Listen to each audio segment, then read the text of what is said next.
नमस्कार, welcome to my YouTube channel. इस video में मुंबई डिवीज़न में जो CLI चीफ लोको इंस्पेक्टर का CBT बेस पेपर कराया गया था, उसके क्वेश्चन पेपर को लिया गया है। मुंबई डिवीज़न में 2 डेट में पेपर कराया गया था। एक था 17 जनवरी 2026 को, दूसरा पेपर कराया गया था 18 जनवरी 2026 को। तो 17 जनवरी 2026 के पेपर को हल कर चुके हैं, जो कि आप प्लेलिस्ट में जाके देख सकते हैं। और इस वीडियो में हम 18 जनवरी 2026 के क्वेश्चन पेपर को लिया गया है। तो आइए हम प्रत्येक प्रश्न को उत्तर के साथ देखते हैं। तो इसका पहला प्रश्न है, राजभाषा अधिनियम किस वर्ष पारित हुआ था?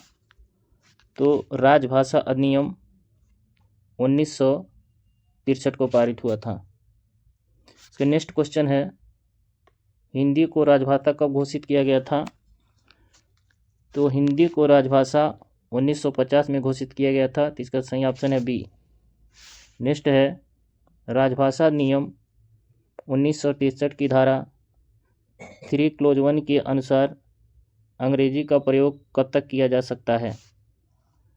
तो इसका सही ऑप्शन है सी, अनिश्चित काल तक। नेक्स्ट है, राजभाषा नियम 1963 की धारा 7 किससे संबंधित है?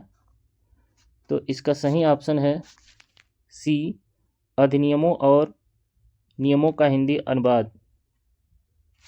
नेक्स्ट है, राजभाषा नियम 1963 की धारा 4 किससे संबंधित है?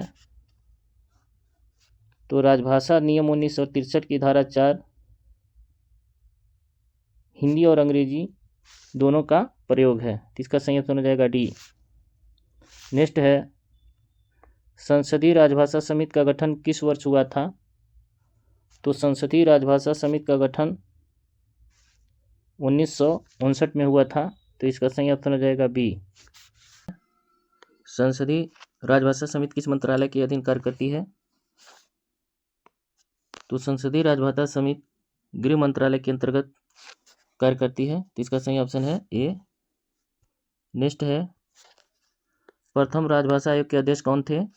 तो प्रथम राजभाषा आयोग के अध्यक्ष बीजी खेर थे। तो इसका सही ऑप्शन है ए, बीजी खेर। नेक्स्ट है, संसदीय राजभाषा समिति का गठन किस अनुच्छेद के अंतर्गत किया गया है? तो संसदीय राजभाषा समिति का गठन अनुच्छेद 344(1) के अंतर्गत किया गया है। तो इसका सही ऑप्शन है डी। नेक्स्ट है, राजभाषा आयोग का मुख्य उद्देश्य क्या था? राजभाषा आयोग का मुख्य उद्देश्य था हिंदी प्रयोग की प्रगति की समीक्षा करना। तो इसका सही ऑप्शन है बी, हिंदी प्रयोग की प्रगति की समीक्षा करना। नेक्स्ट है, WL बोर्ड से लेकर LC गेट पार करने तक डैश सीटी बजाई जाती है। तो LC गेट पार करते समय WL बोर्ड से इंटरमीडिएट रुक रुक कर सीटी बजाई जाती है। तो इसका सही ऑप्शन है बी। नेक्स्ट है, EMU ट्रेनें में डैश प्रकार के अग्निशामक प्रयोग किए जाते हैं। तो EMU ट्रेनें में DCP, dry chemical powder type के अग्निशामक यंत्र प्रयोग किए जाते हैं। तो इसका ऑप्शन हो जाएगा सी, DCP। नेक्स्ट है, रिजनरेटिव ब्रेक किस कोच में लगाए जाते हैं? तो रिजनरेटिव ब्रेक मोटर कोच में लगाए जाते हैं। तो इसका सही ऑप्शन है बी, मोटर कोच। नेक्स्ट है, BT रेक में यदि एयर सस्पेंशन फेल हो जाए तो गति कितनी होगी? यानी BT बॉम्बियर वाले रेक में जो एयर सस्पेंशन लगे हैं वो फेल हो जाता है तो स्पीड 60 kmph हो जाता है। तो इसका सही ऑप्शन है ए, 60 kmph। नेक्स्ट है, यदि ट्रेन 6 से 10 किमी प्रति घंटा तक ओवर स्पीड करती है तो AWS डैश करता है। 6 से 10 kmph तक ओवर स्पीड होता है तो ABS लगातार सीटी बजाता है और EP ब्रेक लगाता है। तो इसका सही ऑप्शन हो जाएगा बी, लगातार सीटी बजाता है और EP ब्रेक लगाता है। नेक्स्ट है, परमिसिव रेट सिग्नल पास करने पर AWS अर्थात ऑटोमेटिक वार्निंग सिस्टम अधिकतम गति को डैश सीमित कर देता है। तो स्पीड को 15 तक 50 kmph सीमित कर देता है। नेक्स्ट है मेमू ट्रेन में मोटर कोच में EHE-FRP का स्थान होता है। तो मेमू ट्रेन के मोटर कोच में EHE-FRP ELT रूम में होता है। इन LT रूम, तो इसका सही ऑप्शन हो जाएगा C ELT रूम में। नेक्स्ट है मेमू ट्रेन में ट्रांसफार्मर का तापमान -सेल्सियस से अधिक होने पर TTR transformer temperature relay operate करता है। तो ट्रांसफार्मर का तापमान 85 डिग्री सेल्सियस से अधिक होने पर TTR रिले ऑपरेट होता है। तो इसका सही ऑप्शन है A85। नेक्स्ट है मेमू ट्रेन में यदि रेक्टिफायर फैन काम नहीं कर रहा है तो डैश किस रिले डी इनर्जाइज हो जाएगा। तो मेमू ट्रेन में यदि रेक्टिफायर फैन नहीं काम करेगा तो RF air AR relay D energise होगा। तो इसका सही ऑप्शन है C। नेक्स्ट मेमू ट्रेनों में TL हर डैश नाच पर सर्किट में आता है। तो मेमू ट्रेन में TL हर विषम नाच पर सर्किट में आता है। तो इसका सही ऑप्शन हो जाएगा A। नेक्स्ट है मेमू ट्रेन में EP अर्थात इलेक्ट्रोन्यूमेटिक ब्रेक एप्लीकेशन के दौरान ब्रेक सिलेंडर में डैश किस प्रेशर प्रवेश करता है। तो मेमू ट्रेन में EP ब्रेक एप्लीकेशन के दौरान ब्रेक सिलेंडर में मेन रिजर्व अर्थात एमआर का प्रेशर प्रवेश करता है। नेक्स्ट है मेमू ट्रेन में ट्रांसफार्मर के गर्म गैसों की स्थिति में डैश रिले द्वारा सुरक्षा दी जाती है। तो ट्रांसफार्मर की गर्म गैसों की सुरक्षा से करने के लिए BIR बुकोल्ज इंडिकेशन रिले लगा होता है। तो इसका सही ऑप्शन है A। नेक्स्ट है मेमू ट्रेन में WGR तब इनर्जाइज होता है जब MPT मास्टर कंट्रोलर को डैश पोजीशन में लाया जाता है। अर्थात MPT को जब फुल पावर पोजीशन में लाया जाता है तो WGR इनर्जाइज होता है। तो इसका सही ऑप्शन हो जाएगा A फुल पावर। नेक्स्ट है मेमू ट्रेन में ट्रैक्शन मोटर में उत्पन्न गर्मी डैश द्वारा ठंडा की जाती है। तो ट्रैक्शन मोटर में उत्पन्न गर्मी self ventilation fan in the TM unit में स्व वेंटिलेटेड पंखा। तो इसका सही ऑप्शन हो जाएगा C। नेक्स्ट है मेमू ट्रेन में SR स्टार्टिंग रिले को प्रारंभ में इनर्जाइज करने के लिए डैश कंडक्टर बंद स्थिति में होना चाहिए। मेमू ट्रेन में स्टार्टिंग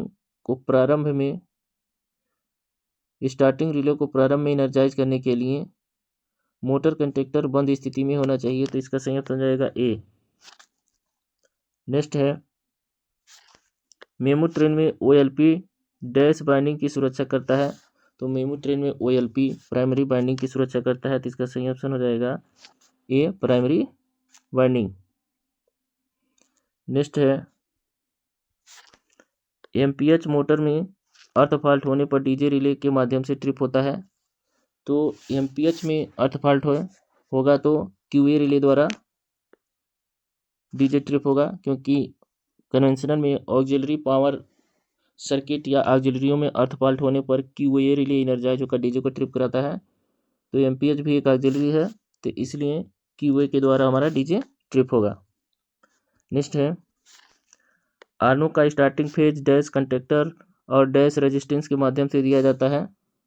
तो आर्नो को स्टार्टिंग फेज कंडक्टर C118 और R118 रेजिस्टेंस के माध्यम से दिया जाता है। तो इसका सही ऑप्शन हो जाएगा A C118 and R118। Next है परंपरागत अर्थात कन्वेंशनल AC लोगों को इनर्जाइज करने के लिए न्यूनतम बैटरी वोल्टेज होता है। तो न्यूनतम बैटरी वोल्टेज में ऑप्शन में है 50, 110, 90, 100। तो न्यूनतम जाएगा 90 वोल्ट। नेक्स्ट है लोगों को फार्मेशन से जोड़ते समय लोगों को फार्मेशन से डैश मीटर की दूरी पर रोका जाता है। अतः जब किसी लोड से इंजन को अटैच करते हैं तो लोड से पहले इंजन को 20 मीटर पर खड़ा किया जाता है, तो अर्थात इसका सही आंसर आएगा 20 मीटर। नेक्स्ट है CCINV की रेटिंग कितने एम्पियर होती है? तो CCINV फ्यूज की रेटिंग 6 एम्पियर होता है, तो इसका सही आंसर हो जाएगा सी।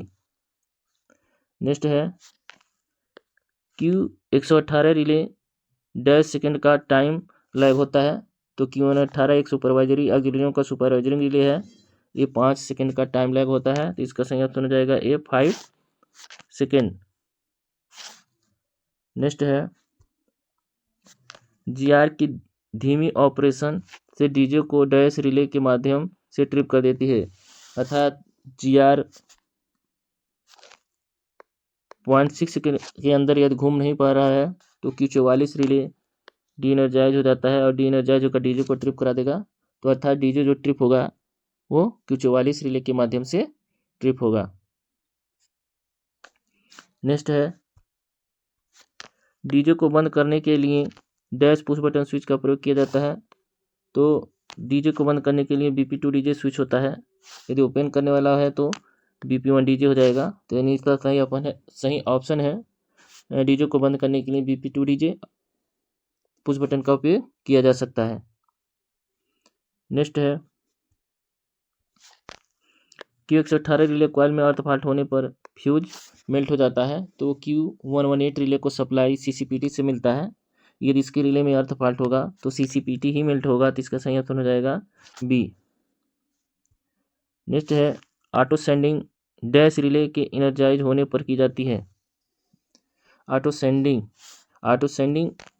Q48 रिले के एनर्जाइज होने पर होता है, क्योंकि जब दो मोटर के बीच में करंट डिफरेंस होता है तो QD1 ये QD2 एनर्जाइज होकर Q48 को एनर्जाइज करता है, Q48 रिले एनर्जाइज होकर ऑटो सेंडिंग कराता है और LSP की बत्ती को भी जलाता है। नेक्स्ट है जब MP master control section side में होता है तब C145 कंटेक्टर की स्थिति डैश होती है, अर्थात मोटरिंग में जब हमारा MP होता है तो C145 कंटेक्टर ओपन कंडीशन में होता है, तो इसका सही ऑप्शन हो जाएगा ए ओपन।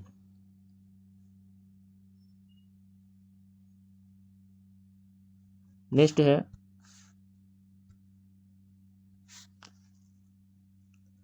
लोको में दोनों ओर लगे अतिरिक्त BP कटआउट काक की समान स्थिति होती है, तो लोको में जो हमारे एडिशनल BP एंगल काक लगे होते हैं तो दोनों साइड में समान स्थिति खुला होता है, तो इसका सही ऑप्शन हो जाएगा ए ओपन। नेक्स्ट है फार्मेशन में BP प्रेशर लीक होने पर सिग्नलिंग लैंप में डैश लैंप जलता है, तो लोड में या फार्मेशन में जो यदि लीकेज हो रहा है तो पायलट लैंप पर LSAF लैंप जलता है, तो इसका सही ऑप्शन हो जाएगा डी। नेक्स्ट है कन्वेंशनल लोको में यदि डीजे RB रिजेनरेटिव ब्रेकिंग के दौरान ट्रिप हो जाता है तो किस वाल्व के द्वारा स्वतः BP का दबाव नष्ट कर देता है?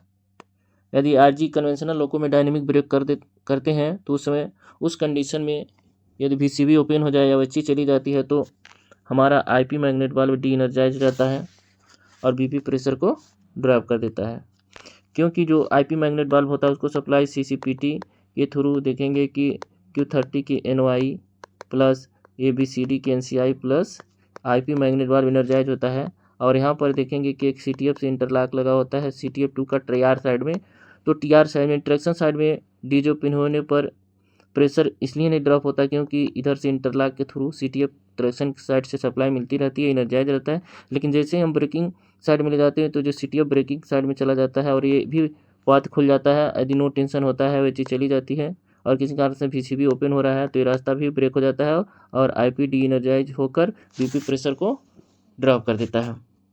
नेक्स्ट है कन्वेंशनल लोको में एयर ड्रायर डैश और डैश रिजर्वायरों के बीच जुड़ा होता है, तो कन्वेंशनल लोको में जो हमारा एयर ड्रायर होता है MR2 और MR3 के बीच जुड़ा होता है, तो इसका सही ऑप्शन हो जाएगा बी। नेक्स्ट है कन्वेंशनल लोको में RGEB2 डैश पाइपलाइन से जुड़ा होता है, तो RGEB सीधे BP पाइपलाइन से जुड़ा होता है, तो इसका सही ऑप्शन हो जाएगा बी ब्रेक पाइप। RGEB एक बोलते हैं regulating governor for emergency brake जब लोको पायलट द्वारा A9 से ब्रेकिंग इमरजेंसी लगाया जाता है तो ये रिले सर्विस में आता है। ये सीधे BP पाइपलाइन से जुड़ा होता है। नेक्स्ट है SMGR का सामान्य दबाव डैश kg पर सेंटीमीटर स्क्वायर होता है। SMGR को ऑपरेट करने के लिए जो प्रेशर होता है गेज में वो 2.5 से 3.5 kg के बीच होना चाहिए। तो इसका सही ऑप्शन हो जाएगा A। नेक्स्ट है परंपरागत अर्थात कन्वेंशनल लोको में डैश रिजर्वायर का दबाव हार्न के लिए उपयोग किया जाता है। तो कन्वेंशनल लोको में हार्न के लिए प्रेशर MR4 से जाता है। तो इसका सही ऑप्शन हो जाएगा MR4। यदि MR4 से हवा कहाँ कहाँ जाती है उसको हम देख लेते हैं। जैसे MR4 का हवा SA9 में भी जाता है, A9 में भी जाता है, MA2B बाल में भी जाएगा, DB में भी जाएगा, C2 रिले बाल और हार्न में जाता है, और आप MR गेज में भी जाता है। यदि MR3 की बात करें कि MR3 का प्रेशर कन्वेंशनल लोको में कहाँ जाता है तो ये BP चार्ज करने के लिए एडिशनल C2 रिले बाल पे जाएगा, एयर फ्लो मेजरिंग बाल पे जाता है, और CR कंट्रोल रिजर्वायर होता है वहाँ जाता है, और CR कंट्रोल रिजर्वायर से हमारे पेंटो या VCB और EP बाल्ब को ऑपरेट कराने के लिए EP कॉक के लिए भी प्रेशर MR3 का जाता है। MR2 की यदि प्रेशर पूछता है तो MR2 का प्रेशर आप देखेंगे कि MR इक्वलाइजिंग को भी जाता है, वाइपर को जाता है, सैंडर को जाता है, और 6 kg फीड वाल्व को जाता है। नेक्स्ट है 5 लोको में R1 का स्थान डैश होता है। तो WG5 में R1 का पहिया नंबर 4 के ऊपर होता है। तो इसका सही ऑप्शन हो जाएगा C। यदि G7 लोको का पूछता है तो G7 लोको का यदि नॉन मॉड्यूलर लोको है तो वो व्हील नंबर 6 व 7 के पास मिलेगा। यदि मॉड्यूलर लोको है WG7 या P4 लोको है जिसमें न्यूमेटिक पैनल लगे हों तो वहाँ पर MCPA के न्यूमेटिक पैनल अर्थात MCPA जहाँ लगा होता है वहाँ पर भी आपको R1 का मिल सकता है।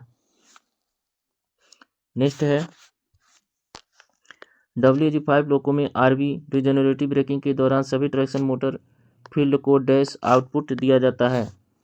यानी जब हम लोको को डायनेमिक ब्रेक लगाते हैं लोको में तो WAG5 लोको में पूछ रहा है कि जो फील्ड को एक्साइट करने के लिए वोल्टेज दिया जाता है वो किससे दिया जाता है तो वो है RSI1। यदि WAG7 पूछता है तो उसमें RSI2 से फीड दिया गया है, लेकिन G5 पूछा है तो इसमें सही ऑप्शन हो जाएगा RSI1। नेक्स्ट है 3 फेज लोको में यदि बैटरी वोल्टेज डैश 90 वोल्ट तक 30 सेकंड के लिए गिर जाता है तो P2 संदेश प्रदर्शित होता है। तो इसका सही ऑप्शन है A 92 वोल्ट। 92 वोल्ट। तो 3 फेज लोको में देखेंगे यदि बैटरी का वोल्टेज 92 वोल्ट 30 सेकंड तक आता है तो P2 फॉल्ट आ जाता है। यदि बैटरी वोल्टेज 86 है तो P1 फॉल्ट आएगा। यदि बैटरी वोल्टेज 82 तक आ जाता है तो P1 फॉल्ट के साथ लोको भी हमारा क्या हो जाता है, शट डाउन हो जाता है। नेक्स्ट है WAG9 लोको में प्रोपोर्शनेट ब्रेकिंग के दौरान ब्रेक सिलेंडर का अधिकतम दबाव डैश kg पर सेंटीमीटर का होता है। तो आपका जैसे मान लीजिए G9 लोको हो या P7 लोको हो, इसमें जो कंजंक्शन ब्रेकिंग होता है अर्थात कोएक्शन ब्रेक होता है तो लोको के ब्रेक सिलेंडर में मैक्सिमम 2.5 kg प्रेशर भेजता है। तो इसका सही ऑप्शन हो जाएगा B 2.5। यदि P4 लोको की बात करें तो P4 लोको में कोएक्शन ब्रेक भी 5.0 kg से होता है। नेक्स्ट है 3 फेज लोको में सहायक कन्वर्टर नंबर 3 डैश मोटर को सप्लाई करता है। तो यानी ऑक्सिलरी कन्वर्टर 3 किसको सप्लाई प्रदान करता है तो आज का ऑप्शन हो जाएगा DMCP 1 एंड 2। यदि ऑक्सिलरी कन्वर्टर 1 पूछ रहा है तो वो CB 1 एंड 2 को सप्लाई जाता है, और ऑक्सिलरी कन्वर्टर 2 पूछता है तो उसके TMB 1 एंड 2 को जाता है, ट्रांसफार्मर TFP 1 एंड 2 को, और SR के पंप 1 एंड 2 को जाएगा, और ऑक्सिलरी कन्वर्टर 3 से हमारा MCP 1 एंड 2, बैटरी, चार्जर और ट्रैक्शन मोटर ब्लोअर के TMB pipe scavenging blower TMSB को भी जाता है। नेक्स्ट है 3 फेज लोको में 152 स्विच की समान स्थिति होती है। तो 3 फेज लोको में 152 स्विच की समान पोजीशन 0 होता है। देखेंगे कि जो हमारे प्रोग्राम स्विच लगे होते हैं एसबी पैनल में होते हैं वो 152 है, 154 है, 160 है और 237.1 है। तो सभी स्विच की पोजीशन, जैसे इसका नॉर्मल पोजीशन 0, इसका n, इसका 1, इसका 1 होता है। इसका आइसोलेट पोजीशन 1, इसका 1 सेकेंड 1 प्लस थर्ड होता है, इसका 0 और 0 होता है। तो हम लोग याद करने का एक ट्रिक है जो कि आप सभी लोगों को भी पता होगा। इन चारों स्विच की नॉर्मल या आइसोलेट पोजीशन याद करने का आसान तरीका है, जैसा कि सभी लोग भी अब तक जान चुके होंगे इसको भी। जैसे हम लोग याद करते हैं ऑन 11, यानी ये 152 का हो गया, 154 का हो गया और 160 का हो गया और 237.1 का हो गया। ऑन 11 यानी 152 का नॉर्मल पोजीशन 0, 154 का n, 160 का 1, 100 और 237.1 का 1 होता है। अब इसी का अगर देखेंगे तो उल्टा 0 का 1 2 करके, जैसे 0 और 1 करके, 0 का हो जाएगा 1, इसका हो जाएगा 1 सेकेंड 1 प्लस थर्ड, इसका हो जाएगा 0, इसका हो जाएगा 0। हमको ये याद करना है। ऑन 11 करके याद रखिए, चारों का स्विच का नॉर्मल और आइसोलेट पोजीशन याद रहेगा। नेक्स्ट है 3 फेज लोको में कैद बदलने का कार्य 10 मिनट के भीतर करना आवश्यक है, अन्यथा सी स्वतः बंद हो जाता है। तो 3 फेज लोको में कैद चेंजिंग के दौरान 10 मिनट तक भीतर यदि सी नहीं ऑन किया जाएगा तो कंट्रोल इलेक्ट्रॉनिक्स होता ऑफ हो जाएगा। तो इसका सही ऑप्शन हो जाएगा ए। नेक्स्ट है WP5 लोको में VCD विजिलेंस कंट्रोल डिवाइस को रीसेट करने के लिए 10 सेकंड प्रतीक्षा करना होता है। तो VCD 120, इसका सही ऑप्शन हो जाएगा 120 सेकेंड। यदि G9 हो या P7 हो या P5 लोको हो, इनमें यदि E70 ब्रेक सिस्टम लगा है तो VCD रीसेटिंग टाइम 120 सेकेंड होता है। और G9 हो या P7 हो या P5 हो, CCB ब्रेक सिस्टम लगा है तो इसमें VCD रीसेटिंग टाइम 32 मिनट है। इसका सही ऑप्शन हो जाएगा 120। नेक्स्ट है 3 फेज लोको में ओवर करंट रिले होता है। तो 3 फेज लोको में ओवर करंट OCR 78 है, तो इसका सही ऑप्शन हो जाएगा ए, OCR 78। नेक्स्ट है 3 फेज लोको में BL की स्विच को D से ऑफ स्थिति में ले जाने पर डैश वितस रोक लग जाता है। तो BL की को D से ऑफ पर करते हैं तो पार्किंग ब्रेक अप्लाई होता है, तो इसका सही ऑप्शन हो जाएगा डी, पार्किंग ब्रेक। नेक्स्ट है 3 फेज लोको में SS10 डैश सब सिस्टम से संबंधित है। तो SS10 ब्रेक सिस्टम से संबंधित है, तो इसका सही ऑप्शन हो जाएगा डी, ब्रेक सिस्टम। नेक्स्ट है 3 फेज लोको में battery charger output MCB number होता है और इसका स्थान पर होता है। तो बैटरी चार्जर का आउटपुट MCB 110 है, जो कि आपको SB2 पैनल मिलेगा। तो इसका सही ऑप्शन हो जाएगा B, 110 SB2 पैनल। यदि बैटरी चार्जर की इनपुट MCB पूछता है तो 100 नंबर हो जाएगा, वो आपको SB2 पैनल में या बर बॉक्स के ऊपर नीचे भी मिल सकता है, बर बॉक्स नंबर 2। तो आउटपुट MCB पूछा है, इसका सही ऑप्शन हो जाएगा 110, 110 नंबर SB2 पैनल में। नेक्स्ट है 3 फेज लोको में BP प्रेशर को चार्ज करने के लिए डैश किस का खुला होना चाहिए। तो 3 फेज में BP चार्ज करने के लिए 70 नंबर का खुला होना चाहिए, तब BP चार्ज होता है। यदि कन्वेंशनल लोको पूछ रहा है तो A8 होता है, जिसे हम लोग L&T का भी बोलते हैं। लेकिन ये 3 फेज है तो BP चार्जिंग का 70 नंबर खुला होना चाहिए। नेक्स्ट है 3 फेज लोको में शंटिंग कार्य करने के लिए डेट स्विच को डैश स्थिति में रखा जाता है, तो 160 होता है। 160 नंबर स्विच को 0 पे करते हैं, तो इसका सही ऑप्शन हो जाएगा D, switch number 160 sp1 panel में 0 पोजीशन पर करते हैं। नेक्स्ट है 3 फेज लोकों को इनर्जाइज करते समय यदि यूबीए मीटर 0 वोल्ट दिखा रहा है और कॉरिडोर लाइट भी नहीं जल रही है तो एमसीबी नंबर की जांच करते हैं। तो इसका सही ऑप्शन हो जाएगा 112.1 तो इसका सही ऑप्शन हो गया 112.1 क्योंकि जो कॉरिडोर लाइट होता है वो सीधे एमसीबी 112 पॉइंट के बाद जुड़ा होता है और 112.1 भी यदि ट्रिप है तो हमारा ईवीए में भी वोल्टेज नहीं शो करेगा। तो इसका सही ऑप्शन हो जाएगा 112.1। 3 फेज डेड लोको में बीपी प्रेशर को ऑक्सिलरी रिजर्वायर में चार्ज करने के लिए डैश का खुला होना चाहिए। तो 3 फेज लोको में ऑक्सिलरी रिजर्वायर को जब डेड करते हैं तो ऑक्सिलरी रिजर्वायर को चार्ज करने के लिए 47 नंबर का को खुला होना चाहिए। नेक्स्ट है 3 फेज ईएमयू में बैटरी बॉक्स का स्थान के नीचे होता है। तो इसका सही ऑप्शन है ए अंडर डीटीसी या एनडीटीसी के नीचे। नेक्स्ट है 3 फेज ईएमयू में व्यक्तिगत सीपी एमएसीपी स्विच की स्थितियां होती है। तो 3 स्थितियां होता है ऑटो, ऑफ और ऑन। नेक्स्ट है 3 फेज ईएमयू में यदि ओआरडी ओवर रीच डिटेक्शन कार्य करता है तो होता है सभी एमसीबीसीबी खुल जाएंगे, आपातकालीन ब्रेक लग जाएगा, केवल संबंधित एमसी की पेंटो नीचे आएगा।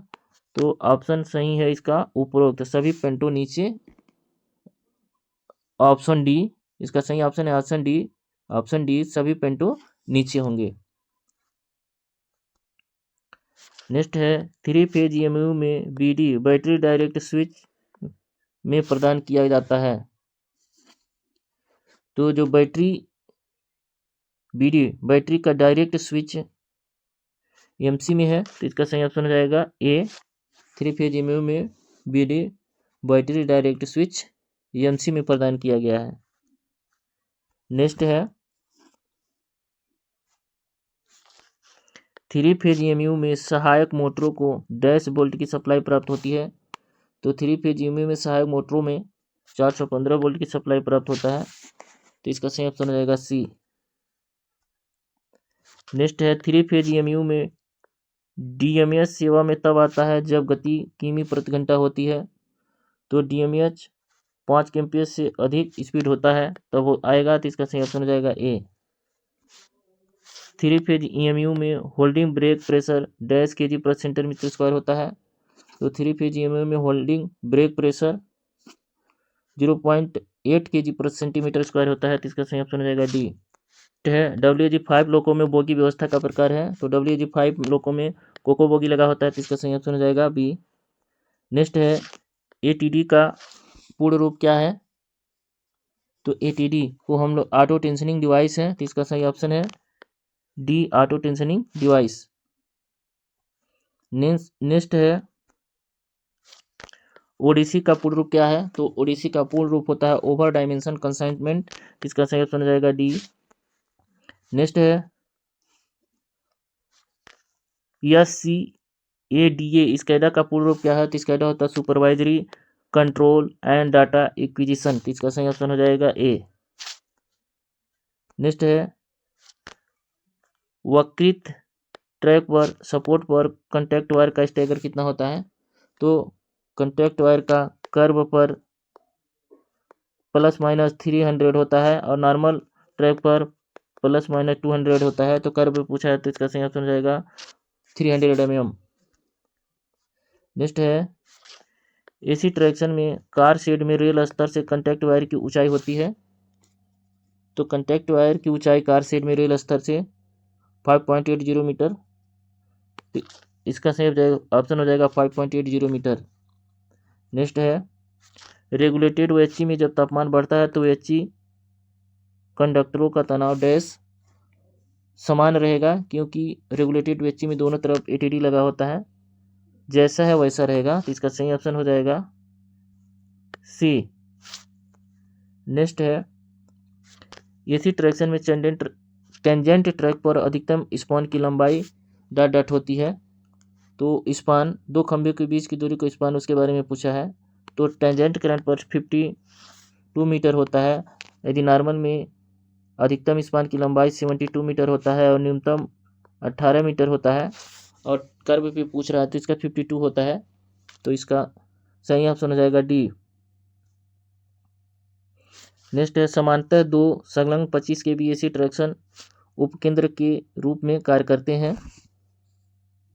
तो इसका सही ऑप्शन हो जाएगा इंडिपेंडेंट, दोनों अलग अलग स्वतंत्र होते हैं। इसका सही ऑप्शन हो जाएगा सी। लोको आउटेज का अर्थ होता है, लोको आउटेज इक्वल होता है engine hour for traffic use ऑब्ली 24 आवर। तो इसका सही ऑप्शन है ये सही है, यातायात के उपयोग के लिए इंजन घंटे बटा 24 घंटे। नेक्स्ट है टीए ट्रैफिक एडवाइस की निरस्तीकरण हेतु डैश अनिवार्य होता है। तो निरस्तीकरण के लिए उचित कारण दर्ज करना है, तो इसका सही ऑप्शन है बी। नेक्स्ट है लोको इंस्पेक्टर को डैश की सिग्नलों की निगरानी हेतु लोकोमोटिव का फुटप्लेट निरीक्षण करना होता है।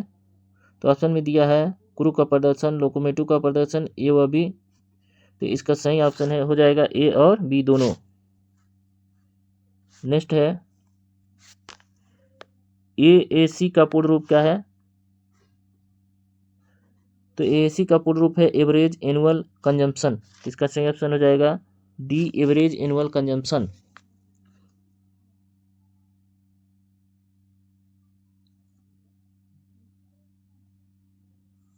नेक्स्ट है स्टॉप इंडिकेटर स्टॉप डेड स्थान से डैश मीटर पहले लगाया जाता है।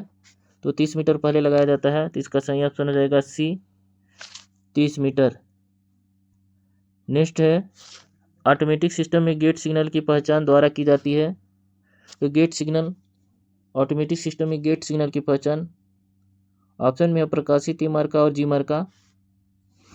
तो इसका सही ऑप्शन हो जाएगा ए, प्रकाशित ई मार्का और जी मार्का। नेक्स्ट है स्टॉप सिग्नल से 10 मीटर पहले सिग्नल वार्निंग बोर्ड लगाया जाता है। तो स्टॉप सिग्नल से पहले वार्निंग बोर्ड 1400 मीटर हो जाएगा। तो इसका सही ऑप्शन है सी। इंजन में न्यूनतम डैश की श्रेणी के कर्मचारी द्वारा ही मैनिंग किया जाना चाहिए। तो इसका सही ऑप्शन हो जाएगा ए, एएलपी सहायक लोको पायलट। नेक्स्ट है डेटोनेटर का परीक्षण एक खाली वैगन को 10 किलोमीटर प्रति घंटा की गति से चलाकर किया जाता है। तो खाली वैगन को 8 kmph प्रति घंटा होगा। तो इसका सही ऑप्शन हो जाएगा सी। स्टार्टर सिग्नल के नीचे स्थित शंट सिग्नल ऑन स्थिति में है तो बत्ती दिखाता है। तो स्टार्टर सिग्नल के नीचे यदि शंट सिग्नल ऑन स्थिति में है तो कोई बत्ती नहीं दिखाएगा। यदि ऑफ होता है तो 2 तिरछी सफ़ेद बत्ती दिखता है। तो इसका सही ऑप्शन हो जाएगा कोई रंग नहीं।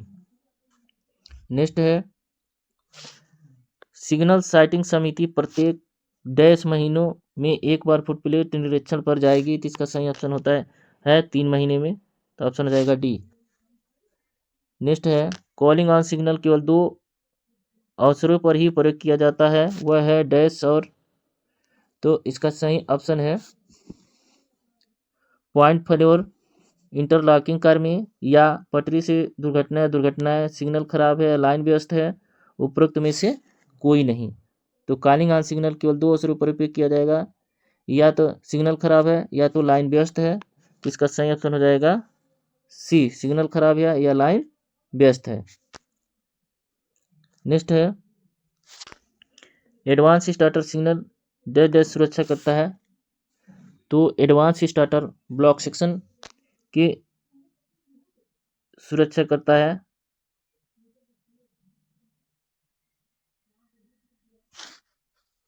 तो इसका सही ऑप्शन है बी, ब्लॉक सेक्शन। नेक्स्ट है, डिस्टेंस सिग्नल की स्थिति स्टॉप सिग्नल से मीटर पहले लगा होता है, तो डिस्टेंस सिग्नल स्टॉप सिग्नल से 1000 मीटर से कम नहीं होना चाहिए, तो इसका सही ऑप्शन हो जाएगा ए।